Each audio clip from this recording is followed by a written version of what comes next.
Muito obrigada, Sr. Presidente da Comissão de Orçamento e Finanças, também da Comissão de Ambiente, Sr. Ministro e Sr. Secretário de Estado. Sem qualquer desprimor para o Sr. Secretário de Estado, gostaria neste momento de estar a dizer Sra. Ministra das Finanças, porque eu acho que a Sra. Ministra, como representante máxima do Ministério das Finanças, tinha a obrigação de estar aqui a discutir esta matéria, de resto, de acordo com o requerimento que os Verdes apresentaram e que a maioria procurou boicotar. Sr. Secretário de Estado, Sr. Ministro, agora mais concretamente sobre a questão da fiscalidade verde, eu gostava de dizer o seguinte: nós estamos perante um quadro de brutal aumento de impostos. Agora não interessa ver as razões, porque todos os portugueses a conhecem. O senhor dirá que são umas, eu direi que são outras. O certo é que, numa determinada altura, o Governo entendeu que havia margem para descer impostos e optou por descer o IRC. Foi uma opção política. Entretanto, neste quadro de brutal aumento de impostos, o Governo disse assim às pessoas: o IRS eu só desço se porventura subir outros impostos. Foi isto, esta é a relação do Governo com as pessoas. E então disse assim: nós podemos eventualmente ponderar a descida do IRS se aumentarmos um conjunto de impostos, neste caso da fiscalidade ambiental, porque até é uma coisa com um pacote, um nome interessante, e as pessoas vão aceitar isto com mais facilidade.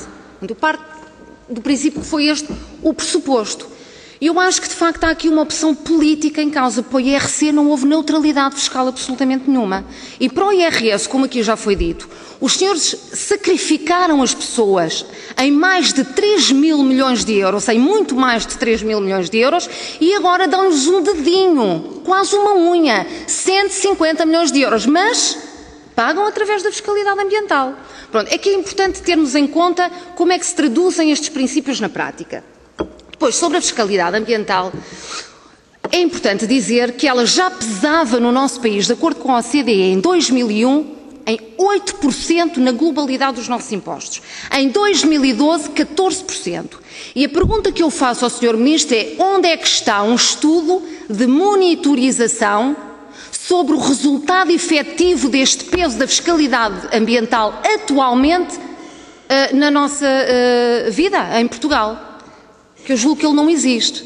Mas não se pode partir para uma reforma, Sr. Ministro. Se tem de facto uma preocupação ambiental, não se pode partir para uma reforma desta natureza, porque o Sr. Ministro agora diz assim: a fiscalidade de facto já existe, mas agora nós estamos a apresentar uma reforma. Não se parte para uma reforma às cegas, sem uma monitorização do impacto daquilo que já existe, para perceber qual será o impacto daquilo que se propõe existir. Mas eu compreendo que não tenha havido essa monitorização, Sr. Ministro, porque, pura e simplesmente, o objetivo do Governo não é ambiental. Não é ambiental. O objetivo do Governo é fiscal. E no objetivo fiscal, a monitorização, os resultados, o impacto está tudo aferido. 150 milhões de euros tira daqui, põe ali. Não parte às cegas, parte com metas bastante concretas. Pronto, eu julgo que, relativamente aos objetivos do Governo, estamos conversados naquilo que respeita à interpretação dos Verdes. Depois, há dois tipos de reforma fiscal que o senhor podia implementar. Um com um brutal peso na penalização de determinados comportamentos, através do aumento, do agravamento dos impostos. Outro, através do desagravamento dos impostos, incentivando os bons comportamentos ambientais. A opção dos Verdes seria de muito maior peso no incentivo, não tenha dúvida, Sr. Ministro. A opção do Governo é de muito maior peso na penalização, tanto que o Governo propõe que se aumentem os impostos em 165 milhões de euros e que se possa ter uma despesa fiscal de cerca de 17,5 milhões de euros. Mas eu ainda hoje, Sr. Ministro, não consegui chegar à soma dos 17,5 milhões de euros. Eu já lhe pedi isto no debate sobre o Orçamento de Estado. Eu gostava que, na mesma medida que o Sr. Ministro contabilizou item a item as receitas fiscais, não o fez nas despesas fiscais, ou seja, naquilo que eu estou a falar dos incentivos aos bons comportamentos ambientais por via fiscal. E eu gostava de ter uma noção de quanto é que representa cada um destes itens de despesa fiscal para se conseguir a soma dos 17,5 milhões de euros. Sr. Ministro, depois sobre a taxa de carbono. Nós estamos os dois de acordo numa questão. Portugal depende enormemente do petróleo e é preciso dar uma volta a esta questão. Eventualmente todos sabemos que a volta não se dá de um dia para o outro, Mas é preciso trilhar caminho, é óbvio que sim. Agora, o que é que se passa? É que nós, apesar de partirmos do mesmo ponto de partida, dependemos muito do petróleo, aquilo que os verdes dizem é temos que criar alternativa ao uso do petróleo. E o Sr. Ministro aquilo que diz é temos que encarecer tudo à conta do petróleo. Pronto. E são, de facto, Sr. Ministro, duas visões completamente diferentes. E eu vou-lhe provar que é assim. Sobre a questão da taxa de carbono. Eu gostava de saber qual é a preocupação que o Sr. Ministro tem naquela que é a alternativa fulcral à dependência do petróleo no transporte individual, que é o uso do transporte coletivo, a promoção do transporte coletivo, chamar as pessoas a sair do transporte individual e a pegar no transporte coletivo.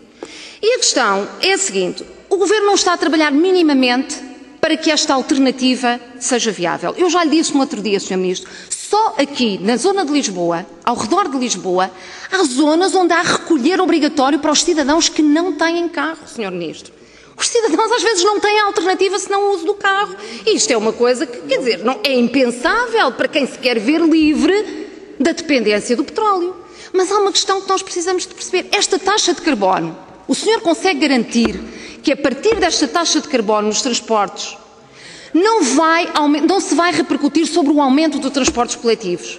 Eu gostava que o Sr. Ministro garantisse isso, porque se o Sr. Ministro não consegue garantir isso, é um absoluto escândalo nacional aquilo que os senhores estão a propor. Não se pode conceber. Se os transportes coletivos aumentam à custa da taxa do carbono, está tudo estragado, Sr. Ministro. E eu gostava de ter essa garantia por parte do Sr. Ministro. Já agora, o Sr. Ministro disse, de facto, no outro dia, já aqui foi levantado, que não pegaram nas propostas da Comissão que não estavam contabilizadas. Mas havia uma que estava muito bem contabilizada, que daria uma despesa fiscal para o Estado na ordem dos 2 mil milhões de euros, que tinha a ver com as deduções dos passos fiscais em sede IRS, que o Governo não pega. E era uma boa medida para incentivar as pessoas a andar no transporte coletivo. Está a ver, Sr. Ministro, esta proposta de fiscalidade ambiental, que é de facto uma fiscalidade laranja, porque é a vossa opção, há muitas outras alternativas, a vossa opção laranja não é de alterar o paradigma da mobilidade. A vossa preocupação é só ver como é que se sacam mais impostos. E se sacarem mais impostos por via do aumento do transporte público coletivo, não faz mal, sacaram-se mais impostos. E eu acho que, Sr. Ministro, isto é muito preocupante. Eu gostava também de lançar uma questão sobre a questão da taxa de gestão de resíduos.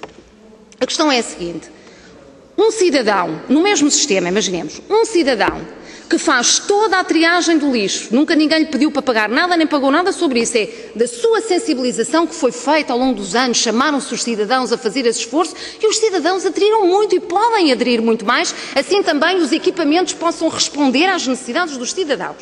Um cidadão que faz toda a triagem, faz o depósito corretamente, vai ser tão penalizado como o cidadão que mistura o lixo todo e não quer saber de nada. E porquê é que o Governo está tão preocupado, e bem, com a necessidade de diminuição dos resíduos em aterro e não está nada preocupado com a diminuição dos resíduos noutra perspectiva de linha final que tem a ver com a questão da incineração e da coincineração? Quer dizer, há determinadas coisas que são muito incongruentes, soam muito a falso, não dão respostas coerentes àquilo que era fundamental para atingirmos, de facto, as tais metas e as tais respostas necessárias. Sobre a matéria dos sacos plásticos, eu talvez deixe para uma segunda ronda. Muito obrigada, Sr. Presidente. Obrigado, Sra. Deputada. Sr. Ministro, tem